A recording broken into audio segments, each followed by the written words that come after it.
First, chapter first, जिसका क्या name था? जिसका नेम था हमारी भाषा, हमारी भाषा। तो भाषा के बारे में हमने क्या पढ़ा था? क्या पढ़ा था भाषा के बारे में? भाषा के बारे में हमने पढ़ा था कि मनुष्य के भावों और विचारों के आदान प्रदान के साधन को ही हम क्या कहते हैं? को ही हम भाषा कहते हैं। मनुष्य के भावों और विचारों, मनुष्य के भावों और विचारों के आदान प्रदान, मनुष्य के भावों और विचारों के आदान प्रदान के साधन को ही हम क्या कहते हैं? को ही हम भाषा कहते हैं। क्या कहते हैं? भाषा कहते हैं। मनुष्य के भावों और विचारों के आदान प्रदान के साधन को ही हम भाषा कहते हैं। भाषा के कितने रूप होते हैं? भाषा के दो रूप होते हैं। कितने होते हैं? दो रूप। पहला मौखिक भाषा और दूसरा लिखित भाषा।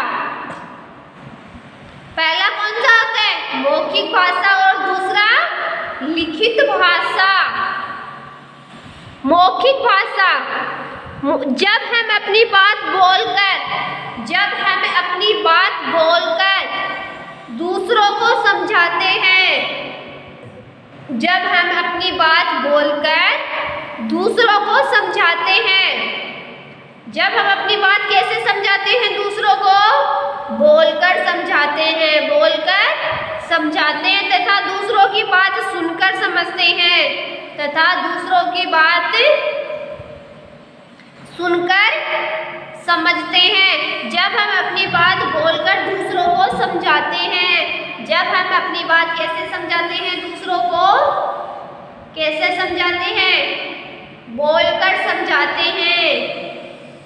कैसे समझाते हैं? बोलकर समझाते हैं तथा दूसरों की बात सुनकर समझते हैं, तथा दूसरों की बात सुनकर समझते हैं।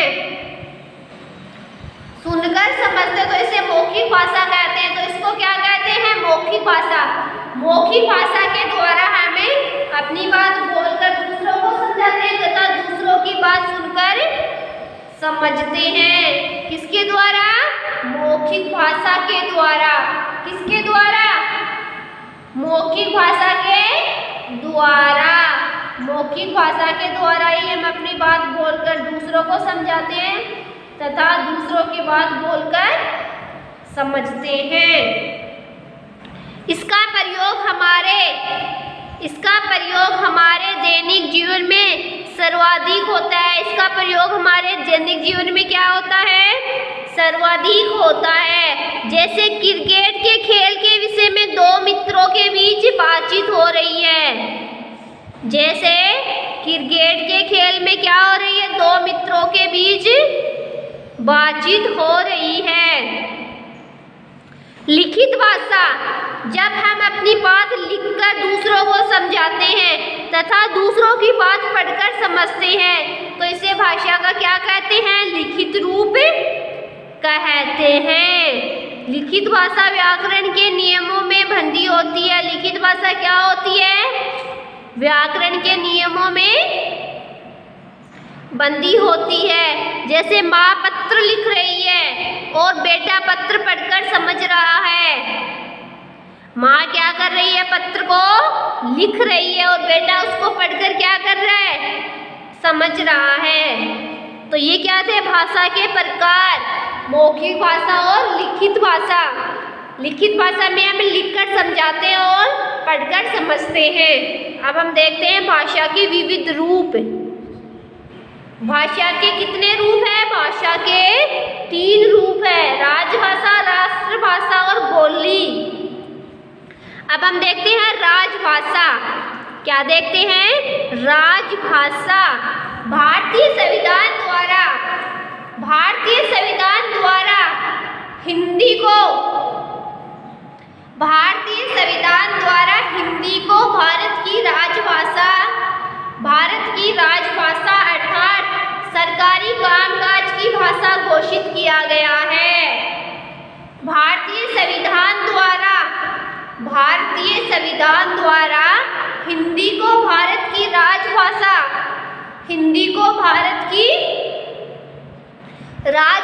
अर्थात सरकारी कामकाज की भाषा घोषित किया गया है। 14 सितंबर 1949 को संविधान सभा ने हिंदी को भारत की राजभाषा के रूप में स्वीकार किया। 14 सितंबर 1949 को संविधान सभा ने हिंदी को भारत की क्या किया? राजभाषा के रूप में स्वीकार किया। इसलिए हर वर्ष 14 सितंबर का दिन हिंदी दिवस के रूप में मनाया जाता है। किसके रूप में मनाया जाता है? किसके रूप में मनाया जाता है? हिंदी दिवस के रूप में मनाया जाता है। कौन सा दिन? 14 सितंबर। कौन सा दिन मनाया जाता है? 14 सितंबर मनाया जाता है। 14 सितंबर मनाया जाता है। 14 सितंबर का दिन हिंदी दिवस के रूप में मनाया जाता है। अगला क्या है? राष्ट्रभाषा। राष्ट्रभाषा किसी देश में सबसे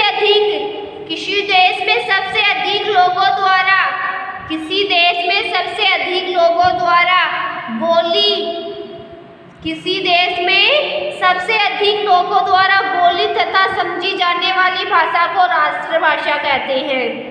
किसी देश में सबसे अधिक लोगों द्वारा बोली तथा समझी जाने वाली भाषा को क्या कहते हैं? राष्ट्रभाषा कहते हैं। किसी देश में सबसे अधिक लोगों द्वारा बोली तथा समझी जाने वाली भाषा को राष्ट्रभाषा कहते हैं। भारत जैसे विशाल देश में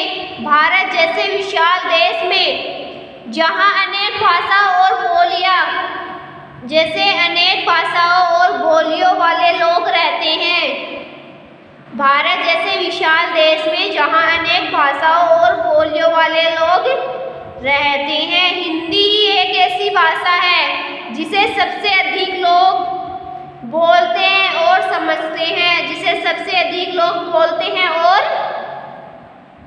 समझते हैं। इसलिए हिंदी को ही भारत की राष्ट्रभाषा माना जाता है। इसलिए हिंदी को ही क्या माना जाता है?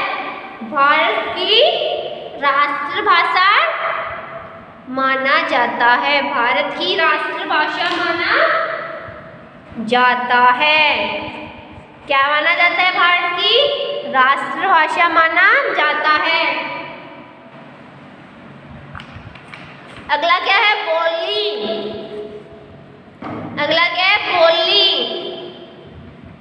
भारत के क्षेत्रीय रूप को क्या कहते हैं?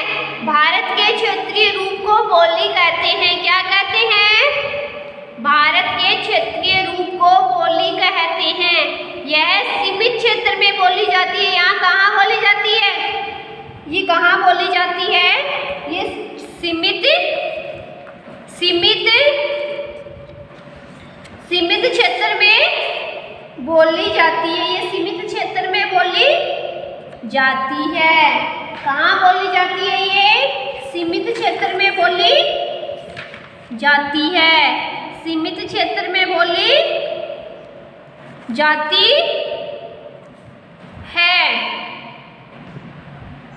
भारत का क्षेत्रीय रूप को क्या कहते हैं? भारत के क्षेत्रीय रूप को बोली कहते हैं। यह सीमित क्षेत्र में बोली जाती है। अतः इसमें साहित्य की रचना नहीं होती। इसमें क्या नहीं होती?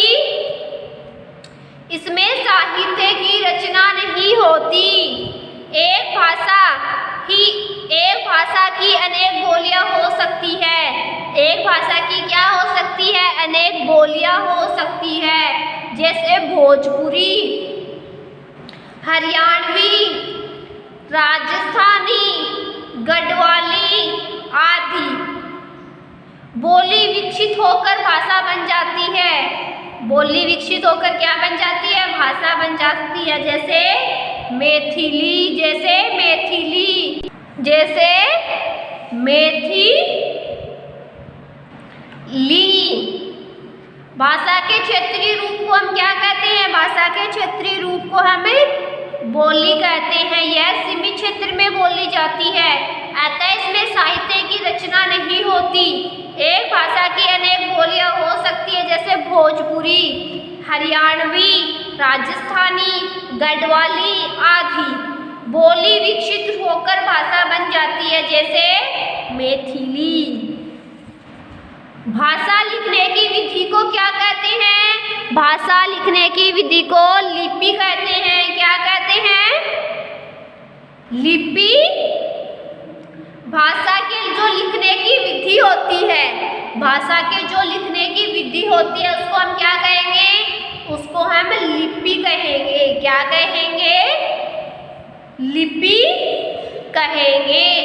अन्य भारतीय भाषाएं, उनकी लिपियां। भारत के अलग अलग क्षेत्रों में बहुत से लोग रहते हैं।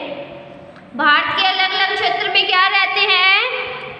बहुत से लोग रहते हैं। सबकी अपनी भाषा, अपनी अपनी भाषा है। सबकी अपनी अपनी क्या है? भाषा है। वे हिंदी भाषा के साथ साथ अपने राज्यों की भाषाओं का भी प्रयोग करते हैं।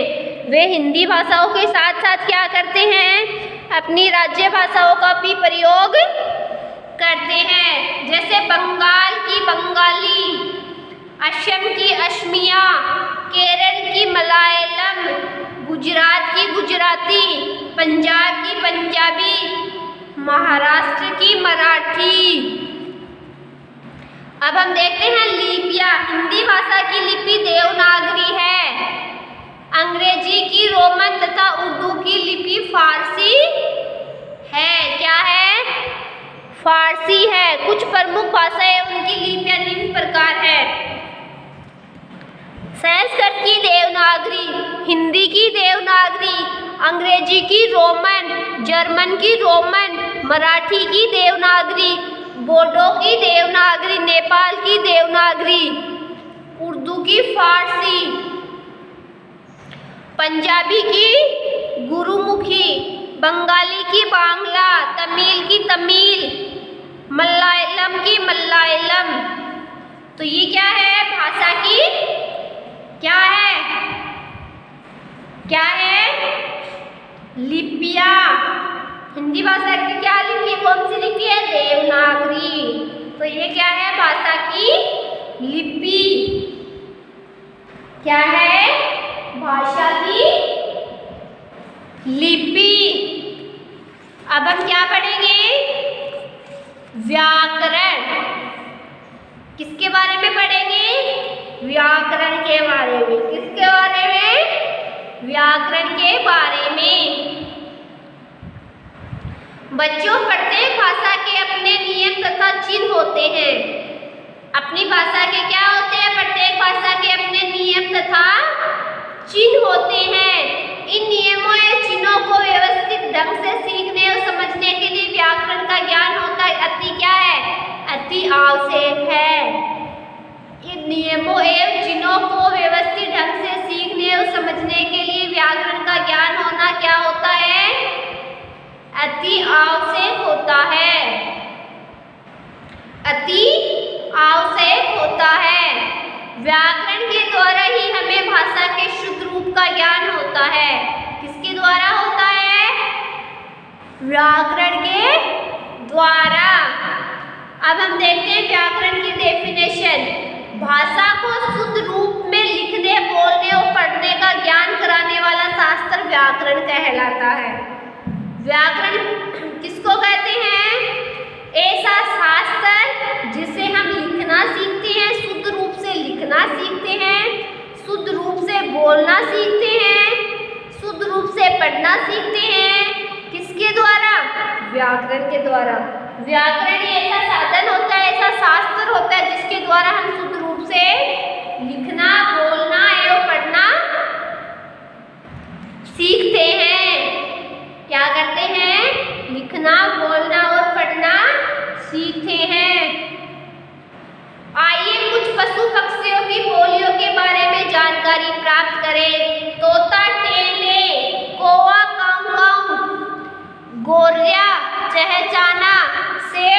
दौड़ना, हाथी चिंगाड़ना, घोड़ा हिनहिनाना। तो व्याकरण किसको कहते हैं? भाषा को शुद्ध रूप से लिखने, बोलने और पढ़ने का ज्ञान कराने वाले शास्त्र को हमें व्याकरण कहते हैं। व्याकरण ऐसा शास्त्र होता है जिसके द्वारा हम शुद्ध रूप से लिखना सीखते हैं, बोलना सीखते हैं और पढ़ना सीखते हैं। ओके, तो आज आपको क्या करना है? आज आपको इस चैप्टर को अच्छे से पढ़ना है और अच्छे से क्या करना है? समझना है। क्या करना है? अच्छे से पढ़ना है और अच्छे से क्या करना है? समझना है।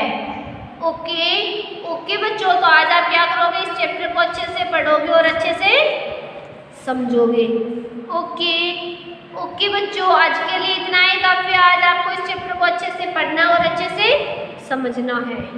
ओके ओके बच्चों, आज के लिए इतना ही काफ़ी है। नेक्स्ट टॉपिक हम कल पढ़ेंगे। ओके, थैंक यू बच्चों।